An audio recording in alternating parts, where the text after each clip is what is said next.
देखो उन्होंने खोज ऐसे नहीं की, उन्होंने जो खोज की उसके रिसर्च पेपर छापे। ऐसे नहीं कि मैंने कह दिया आपने कह दिया, हमने कोई किसी भी किताब में छाप दिया, सरिता में, मनोहर कहानियां में। मनोहर कहानियों की तरह कहानी नहीं बनाई, एक एक की पुरानी और नई फोटोग्राफ ली, एक एक व्यक्ति के बारे में डिटेल डिस्कशन किया, डिटेल जानकारी की, फोरेंसिक स्टडी भी की कि किसी की हैंडराइटिंग कितनी मैच करती है, किसी ने कोई क्लेम किया तो वो क्लेम कितना सच है, उसको ऐसे नहीं माना कि किसी ने कह दिया और मान लिया। ये सारे केसेज उन्होंने हैंडल किए, ये सारे उन्होंने। अब डॉक्टर वाल्टर सैमविक, ये उनकी रिसर्च को आगे बढ़ाने का काम करते हैं, वैज्ञानिकों की एक पूरी टीम है, बोर्न अगेन के नाम से ये एक पुस्तक है डॉक्टर वाल्टर सैमविक की, जिसमें उन्होंने कई मामलों की चर्चा की है। पुनर्जन्म के नाम से प्रभात प्रकाशन वाले हमारे मित्र हैं, उनसे हमने ये पुस्तक पब्लिश करवाने का काम भी किया है। अब ये डॉक्टर यान स्टीवेंसन की बात वैसे तो पब्लिश किया है, उन्होंने कहा है, तो हम उसके ऊपर यकीन कर सकते हैं कि नहीं कर सकते? कर सकते हैं कि नहीं कर सकते? अच्छा, आप पैरासीटामोल पर यकीन करते हैं ना, आप किसी भी अंग्रेजी दवा पर यकीन करते हैं, डॉक्टर की पर्ची पर यकीन करते हैं, तो आपको क्या लगता है कि इसके ऊपर रिसर्च हुई है और ये जो है वो ठीक है। जब हम किसी, अजय वो फार्मा कंपनियां जो रिसर्च करती है ना, आधी से ज्यादा रिसर्च तो बोगस और फर्जी होती है, केवल दवा बेचने के लिए। अच्छा, अगर रिसर्च ठीक होती तो अभी तक पूरी दुनिया में 500 से ज्यादा दवाइयां ऐसी हैं जो जानलेवा थी, जिनके ऊपर उनकी लॉन्चिंग के बाद 10 साल 15 साल प्रयोग के बाद उनके ऊपर बैन लगाया गया। अगर रिसर्च ठीक होती तो एक दवा आज ठीक है, कल को खराब कैसे हो सकती है? इसका मतलब क्या है? रिसर्च करते हुए दवा के साइड इफेक्ट के बारे में पता नहीं लगा, रिसर्च अधूरी की गई। अधूरी रिसर्च के ऊपर तो हम पूरा विश्वास करते हैं, लेकिन जो पूरी रिसर्च हमारे ऋषियों ने की उसके ऊपर अधूरा विश्वास करते हैं। करते हैं या नहीं करते? तो डॉक्टर यान स्टीवेंसन ने आधुनिक रिसर्च करके दिखाई है, एक ईसाई व्यक्ति ने, कि पुनर्जन्म तो होता है। अपने भारत में एक विश्वविद्यालय था जिसका नाम था नालंदा विश्वविद्यालय। 11वीं शताब्दी में एक विदेशी हमलावर आया जिसका नाम था बख्तियार खिलजी। बख्तियार खिलजी बहुत बीमार हो गया।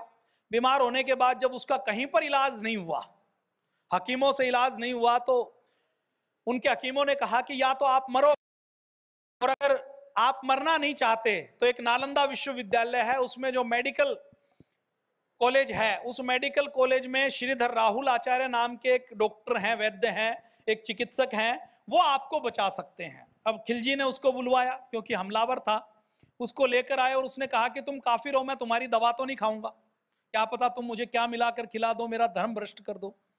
तो श्रीधर राहुल आचार्य जी ने उनका एग्जामिनेशन किया और ये कहा कि ठीक है, हम तुम्हें दवा नहीं खिलाएंगे, आप कुरान पढ़ते हो, आपको केवल कुरान पढ़नी है। और श्रीधर राहुल आचार्य जी ने नैनो टेक्नोलॉजी का प्रयोग करके उनकी कुरान के पन्नों पर ऐसा धूम्र लेपन किया और बख्तियार खिलजी को कहा कि ये कुरान पढ़नी है और कुरान पढ़ने के बाद ठीक हो जाओगे। तो श्रीधर राहुल आचार्य के कहने पर बख्तियार खिलजी ने कुरान पढ़ी और वो जो बीमारी कहीं दूर नहीं हो रही थी, उस बीमारी से वो मुक्त हो गए। अब और कोई व्यक्ति होता तो मुक्त होने के बाद धन्यवाद देता, पारितोषिक देता। बख्तियार खिलजी अपनी सेना के साथ वहां पर पहुंच गया। उसके सिपह सालारों ने कहा कि भारत में यदि ऐसा विज्ञान है तो हम भारत को कभी भी मुस्लिम नहीं बना सकते, भारत के ऊपर कभी भी शासन नहीं कर सकते, तो जहां ऐसा विज्ञान है उस जगह को तो नष्ट करना चाहिए। तो बख्तियार खिलजी नालंदा विश्वविद्यालय में पहुंचा। अब नालंदा विश्वविद्यालय कैसा था, वेनसांग की डायरी में क्या लिखा है मैं उसकी चर्चा नहीं करूंगा। नालंदा विश्वविद्यालय के ऊपर मैंने 2 घंटे बोला हुआ है, यूट्यूब पर आपको उसका लेक्चर मिल जाएगा, तो आप वहां से सुन सकते हैं। नालंदा विश्वविद्यालय का जो पुस्तकालय है वो 7 मंजिल ऊंचा था। वेनसांग जो एक चीनी यात्री भारत में आया था 6वीं 7वीं शताब्दी में, उस वेनसांग ने अपनी जान पर खेलकर चीन से यहां पर आया था। उसके राजा ने अनुमति नहीं दी तो भागकर आया कि भारत से मुझे कुछ सीखना है। इसका मतलब क्या है कि चीन में जब कुछ ज्ञान विज्ञान नहीं था, उस समय भारत विज्ञान के शिखर पर था।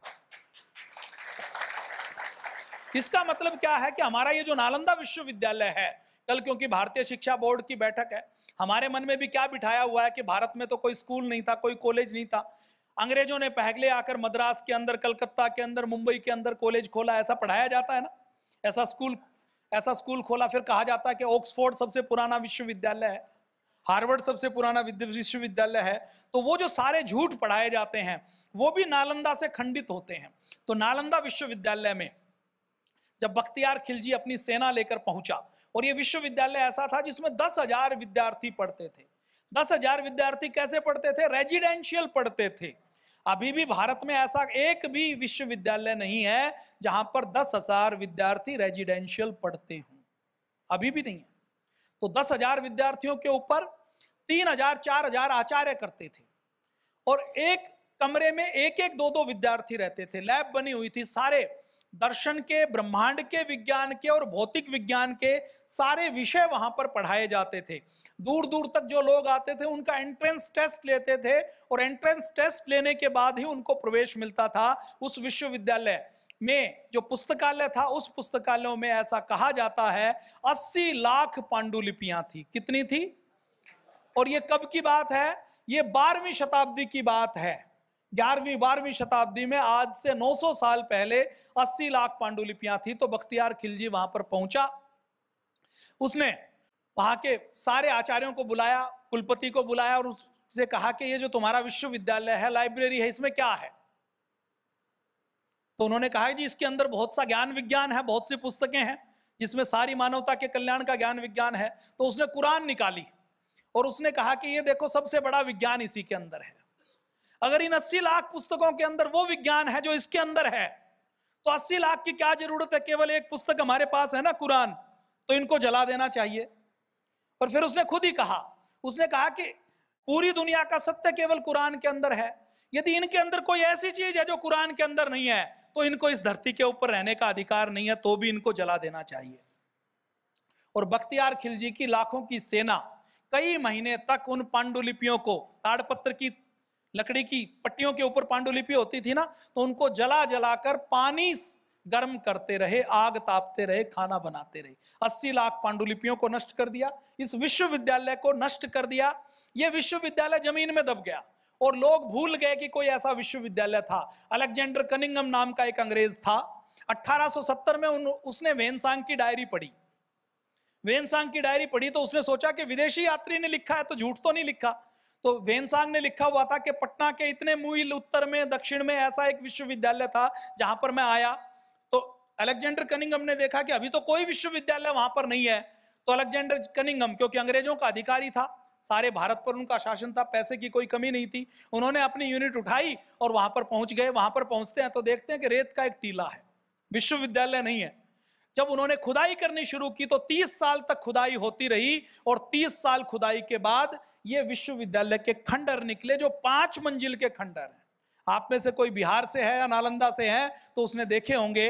ये नालंदा इस बात की पहचान है कि भारत ज्ञान विज्ञान में अतीत से ही, जब कोई व्यक्ति पढ़ना लिखना नहीं जानता था, जब लोग जंगलों में रहते थे, जब लोग भेड़ की खाल पहनते थे या पेड़ के पत्तों की छाल लपेटते थे, उस समय भारत ज्ञान विज्ञान के शिखर पर था। अब ये तो चलो मैंने प्रसंगवश आपको कहानी सुना दी। जो मुझे बात करनी थी वो ये करनी थी कि एक छोटे से बच्चे ने जन्म लिया, राजकुमार ने जन्म लिया, और जन्म लेते ही उसने कहना शुरू किया कि पिछले जन्म में मैं 900 साल पहले नालंदा विश्वविद्यालय में एक स्टूडेंट था। सामने जो आप चित्र देख रहे हैं ना, जब इसने कहना शुरू किया तो भूटान में इस राजकुमार ने अपनी तोतली भाषा के अंदर कहना शुरू किया कि मैं ऐसे ऐसे था, ऐसा हमारा विश्वविद्यालय था, विद्यालय था। तो माता पिता ने पहले तो यकीन नहीं किया, थोड़ा बड़ा हुआ तो और कहना शुरू किया। तो माता पिता ने सोचा चलो हमारी कौन सी टिकट लगनी है। उन्होंने अपना प्लेन उठाया भूटान एयरलाइंस का, और यहां पर मोदी जी से बात की। मोदी जी ने कहा कि पुनर्जन्म तो होता है, बच्चे को ले आओ, क्रॉस चेक कर लेते हैं, जांच कर लेते हैं, झूठ पता लग जाएगा, सच पता लग जाएगा। तो नेपाल के राजकुमार बच्चे को लेकर आए मोदी जी के पास। मोदी जी मिले बच्चे से और कहा कि बिल्कुल ठीक कह रहा है, हमारा विश्वविद्यालय था और 12वीं शताब्दी में, 11वीं शताब्दी में वहां पर बहुत से लोग पढ़ते थे। बच्चे को लेकर गए, सुषमा स्वराज से भी मिले। सुषमा स्वराज के बाद उस बच्चे को मोदी जी ने कहा कि चलो बच्चे को यहां पर भेज देते हैं। तो बच्चे को वहां पर जब लेकर गए तो बच्चे ने इस खंडहर में जाकर एक एक चीज, कहां कैसी चीज है, वो सारी चीजें वहां पर उसने बता दी, यहाँ हमारी कक्षा लगती थी, यहाँ हमारे आचार्य बैठते थे, यहाँ पर हम रहते थे, ये हमारा कमरा था, यहाँ हम खाना खाते थे, ये पुस्तकालय इतना ऊंचा था, ये सारी चीजें उसने बताई। फिर जब पुरातत्वविद थे, भारत में अभी नालंदा विश्वविद्यालय बना दिया गया है, तो उस नालंदा विश्वविद्यालय की भी रिसर्च चलती रहती है। तो जब भूटान के राजकुमार को, जब जो हमारे पुरातत्वविद हैं, जो हमारे इतिहासकार हैं, उनसे मिलवाया गया, तो उन्होंने भी जब क्रॉस चेक किया तो ये पाया कि ये जो बच्चा कह रहा है ये 100% सच है। ये वो बातें बता रहा है जो हमें भी नहीं पता।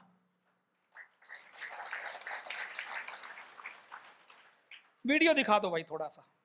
तो इस वीडियो में जो भूटान का राजकुमार है वो यहां पर भ्रमण कर रहा है और सारे न्यूज चैनल ने इस खबर को कवर किया था। रिकॉर्डिंग की जरूरत नहीं है आपको, आप केवल ध्यान से मस्तिष्क के अंदर बिठाइए, यह आपको समझने की चीज है।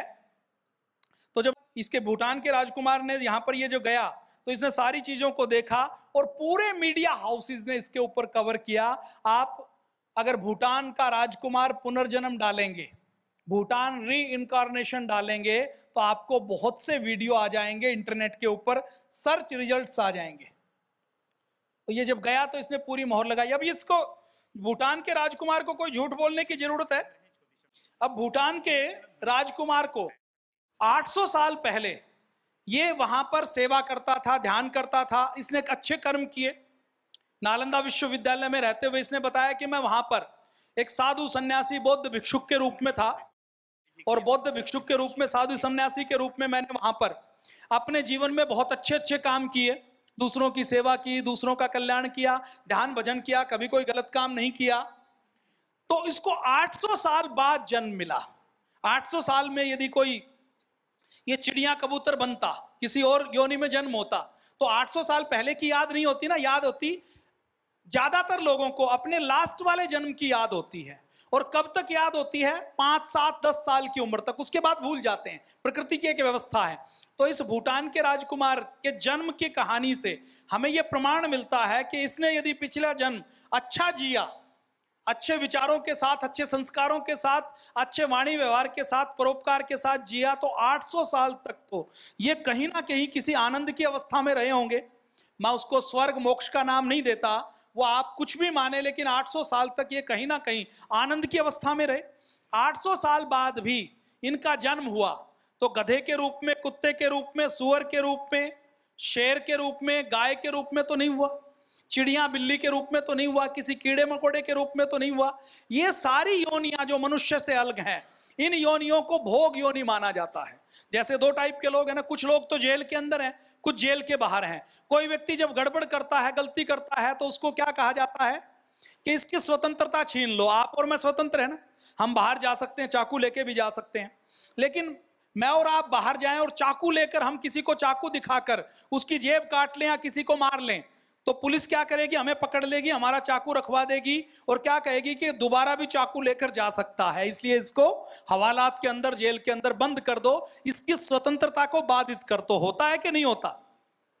जब लौकिक जीवन में हम देखते हैं, ऐसे ही ब्रह्मांड के नियम भी ये काम करते हैं कि जब कोई व्यक्ति पाप करता है, किसी दूसरे को हानि पहुंचाता है, तो उस पाप की एवज में उसकी स्वतंत्रता छीन ली जाती है, उसको पशु पक्षी बना दिया जाता है, और वो इस ब्रह्मांड के ऊपर, पृथ्वी में, एक तरीके की जेल है। जेल कैसे है कि किसी को कुत्ता बना दिया, तो कुत्ते की थोड़ी सी तो स्वतंत्रता है कि वो खाएगा, टॉयलेट जाएगा, बच्चे पैदा करेगा, कोई मिट्टी को खोदकर या कहीं कोई जगह बना सकता है किसी पेड़ की झाड़ियों में, लेकिन वो अपनी मर्जी से अपनी उन्नति नहीं कर सकता, नया पढ़ नहीं सकता, नया बोल नहीं सकता, कुछ किसी का परोपकार नहीं कर सकता। तो सारे जीव जंतु हैं, ये क्या हैं? ये इस ब्रह्मांड की जेल हैं। समझ आई कि नहीं आई? मैं स्वर्ग नरक की बात नहीं करता, ये ब्रह्मांड की जेल है कि यहां पर इनको लिबर्टी नहीं है, इनको थोड़ी लिबर्टी है। अब शेर है तो शेर को थोड़ी लिबर्टी है ना, सारे जानवरों का शिकार कर सकता है, लेकिन वो चाहे तो भी घर नहीं बना सकता, वो कोई नई इन्वेंशन नहीं कर सकता, नई आविष्कार नहीं कर सकता, वो पढ़ नहीं सकता, वो लिख नहीं सकता, वो बोल नहीं सकता, वो चाहे तो भी किसी का भला नहीं कर सकता। आम का पेड़ बना दिया तो आम का पेड़ किसी का भला करेगा? गाय बना दी तो आप में से कोई कह देता कई बार कि गाय बना दी तो गाय तो दूध देती है, दूध से जीवन बचता है, बच्चों का भरण पोषण होता है। गाय दूध देती है, ये गाय की मर्जी के ऊपर निर्भर नहीं है, ये गाय चाहे नहीं चाहे तो भी उसको दूध देना पड़ेगा, और गाय दूध देती नहीं है, गाय का दूध निकालना पड़ता है। गाय की मर्जी नहीं है कि अपनी मर्जी से दूध दे दे, कि गाय दूध निकाले, बोतल में पैक करे और किसी भूखे बच्चे को देखे और उसको पास जाके दे सकती है? इसका मतलब गाय परोपकार नहीं कर सकती। आम का पेड़ आम देता है, आम से किसी की जान बच सकती है, फल खाकर किसी की जान बच सकती है, पेट भर सकता है, लेकिन फल के वृक्ष में क्या इतनी हिम्मत है कि वो ये तय करे कि ये भूखा व्यक्ति है, मेरा ये फल सड़ने वाला है और मैं इसको जाकर दे दूं? कोई व्यक्ति यदि, मनुष्य यदि उसको तोड़ेगा नहीं तो वो फल भूखे के पेट में नहीं पहुंच सकता। आम के पेड़ के ऊपर लगा लगा सड़ जाएगा। सड़ेगा कि नहीं सड़ेगा? इसका मतलब आम के पेड़ में इच्छा पूर्वक कोई भी कर्म करने की शक्ति, आम के पेड़ में आम लगेंगे, ये प्रकृति ने बनाया है, वो ना तो आम लगना बंद कर सकता, ना ज्यादा आम पैदा कर सकता। ऐसे ही मनुष्य के अलावा जितनी योनियां हैं वो सब क्या है? भोग योनि है। वो चाहे तो भी किसी का भला नहीं कर सकती। गाय के अंदर ये कैपेसिटी नहीं कि मेरा दूध, बछड़े का पेट भर गया, अब मेरा 1 लीटर दूध बचा है, मैं जंगल के अंदर हूं तो मैं गांव में जाऊं और घर के अंदर देखूं कि कौन सा बच्चा गरीब है, भूखा है, और मैं उसको अपना दूध पिला दूं। पिला सकती है क्या? गाय अपना खुद दूध निकाल भी सकती है क्या? गाय का दूध निकालना पड़ता है, गाय खुद भी दूध नहीं दे सकती।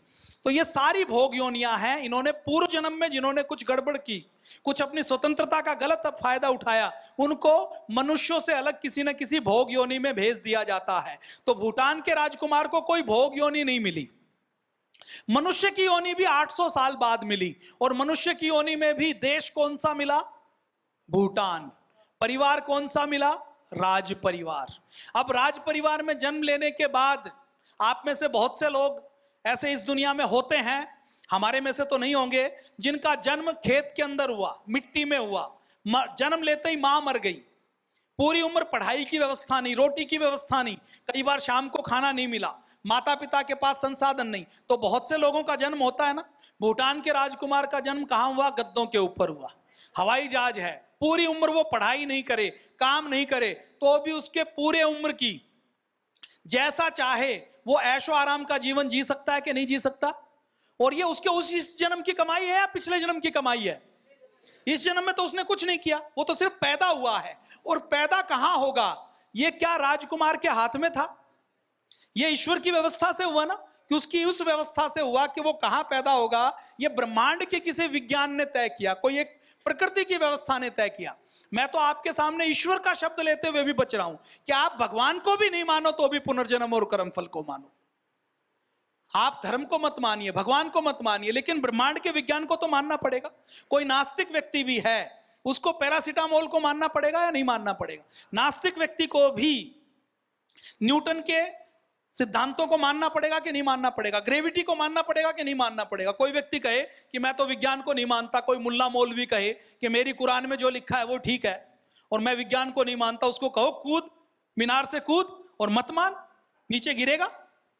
तो विज्ञान तो मानना पड़ेगा। ऐसे ही उस भूटान के राजकुमार का जन्म राज परिवार में हुआ। पूरी उम्र उसको खर्च करने की जरूरत नहीं है। क्यों? क्योंकि उसने पिछले जन्म में कुछ अच्छा किया। तो भूटान के राजकुमार की कहानी से 2 चीजें स्पष्ट होती हैं। एक, पुनर्जन्म होता है, तो पुनर्जन्म है तो कर्मफल भी है, क्योंकि भूटान के राजकुमार का पिछला जन्म अच्छा था और यह जन्म ऐशो आराम का है। इसका मतलब उसने कुछ ना कुछ अच्छा किया है। अभी भूटान के राजकुमार की आत्मा को जन्म लेना था, मान लीजिए वो थोड़ा सा दूर भारत के, अभी तो राइट साइड में जन्म हुआ उसका, लेफ्ट साइड में जन्म हो जाता तो, अफगानिस्तान में हो जाता तो। थोड़े दिन पहले आपने देखा ना, अफगानिस्तान में जब तालिबान का शासन आया तो उस देश से निकलने के लिए लोग हवाई जहाज के टायरों से लटके कि नहीं लटके, और उसके बाद टपाटप ऐसे गिरे जैसे पके हुए आम गिरते हैं। गिरे कि नहीं गिरे?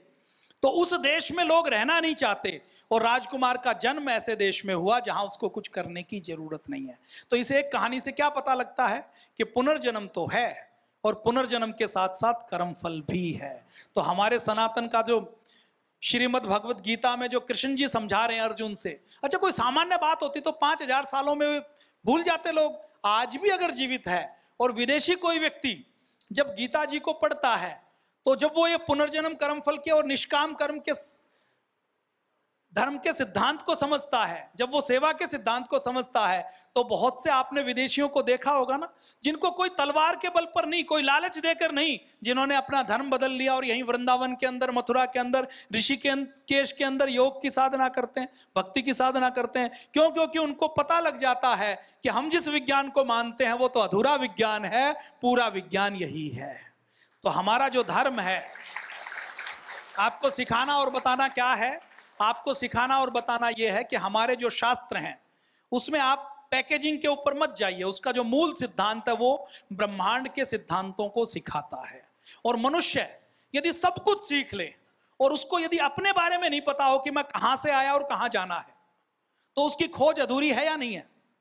कोई हलवाई खूब मिठाई बनाए, 56 भोग बनाए, लेकिन उसको खुद कैसे खाना खाना है ये नहीं पता हो कि मुंह कहां पर है, तो उसका पेट भरेगा या नहीं भरेगा? तो ऐसे ही जो आज का विज्ञान और वैज्ञानिक हैं, ये दूसरी सारी चीजों की खोज में तो लगे हुए हैं, इनको असली तत्व ज्ञान की बात नहीं पता कि हमें कहां से आए हैं और कहां जाना है। तो ये सिखाने का काम हमारा सनातन धर्म करता है। और जब मैं सनातन धर्म कहूं तो धर्म के रूप में आपको ढोंग आडंबर पाखंड नहीं, आपको क्या मानना है कि ये सनातन का विज्ञान है। क्या है? ब्रह्मांड का विज्ञान मतलब सनातन धर्म। सहमत है या नहीं है? देखो, मैंने गीता नहीं पढ़ी पूरी, सही बताऊं तो जब गीता जी कभी समय लगेगा तो पढ़ेंगे, लेकिन मैंने निचोड़ की एक बात ले ली। मैंने सारे दर्शन नहीं पढ़े, केवल योग दर्शन पढ़ा, लेकिन उसमें से निचोड़ की बात ले ली। हमने 20 साल से पूज्य गुरुदेव को सुना है, तो सारे वेद हमने नहीं पढ़े, लेकिन जो उसकी अच्छी चीजें हैं वो हमने ले ली।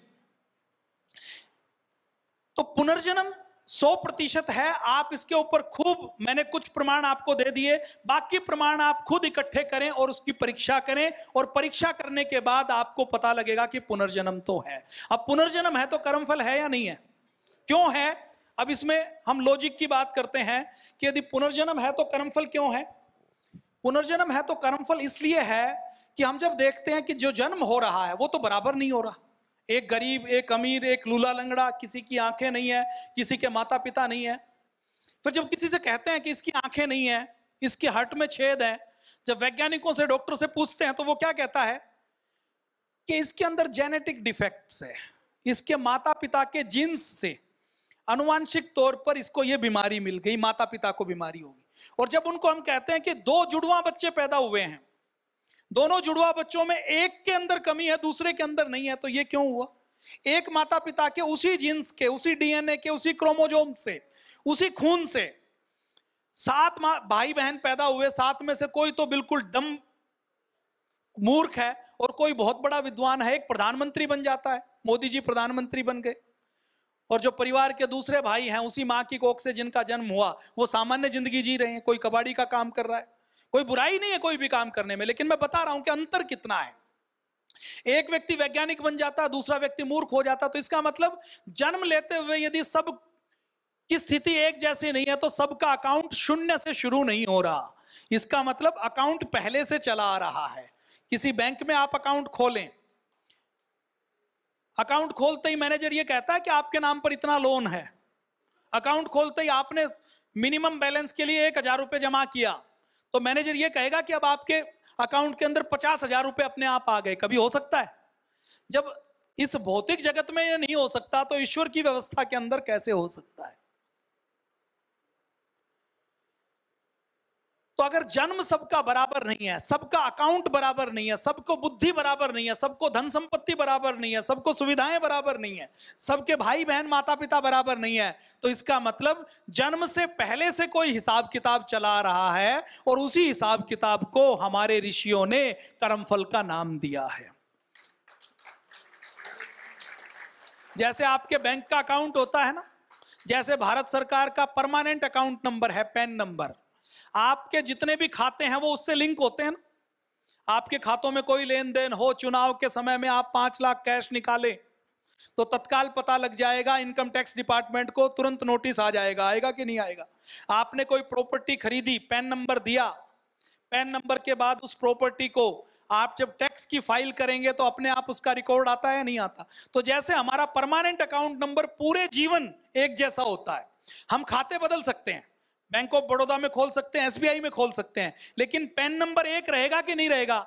ये पैन नंबर तो आपका 18 साल से लेकर जब तक आप मरते हैं तब तक एक रहता है। आपकी आत्मा के साथ जो आपका परमानेंट अकाउंट है उसको हमारे वेद दर्शन उपनिषद में कर्माशय का नाम दिया है। वो अकाउंट जब जीवात्मा बनती है तो उसके साथ ही जब तक वो इस सृष्टि में रहती है तब तक वो उसके साथ रहता है, उसके साथ चिपका रहता है, उससे अलग नहीं हो सकते।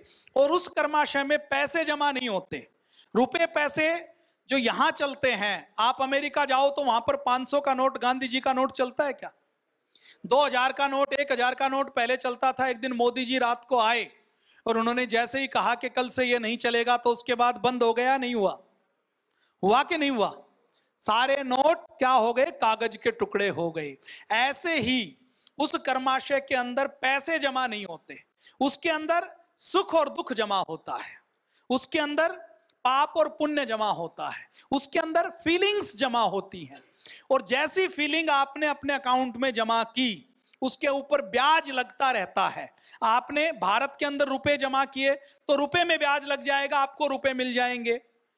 आप अमेरिका में गए, आपने डॉलर जमा किए तो डॉलर के ऊपर ब्याज लगेगा, डॉलर मिल जाएंगे। आपने लोन लिया, आपने अपने अकाउंट से लोन लिया तो लोन के ऊपर इंटरेस्ट आपको देना पड़ेगा। आपने 100 रुपए लिए तो आपको 500 रुपए जमा करने पड़ेंगे, 200 रुपए जमा करने पड़ेंगे, जितने साल का आपका लोन है। तो ऐसे ही आपका जो कर्माशय है, जो आपकी आत्मा का अलग अलग जन्मों में जो आपके साथ रहता है, ऐसा जो परमानेंट अकाउंट है उसको कर्माशय कहा जाता है। उसके अंदर जो आप पाप और पुण्य करते हैं वो जमा होता है। अब ये पाप पुण्य क्या है? किसी दूसरे जीव को जब हम परोपकार करते हैं तो उसको पुण्य कहते हैं, और किसी दूसरे जीव को, वो चाहे मनुष्य है, चाहे पशु है, चाहे चींटी है, उसको जब हम कोई तकलीफ देते हैं, उसको कोई दुख देते हैं तो वो पाप है। लिखना चाहे तो लिख लें।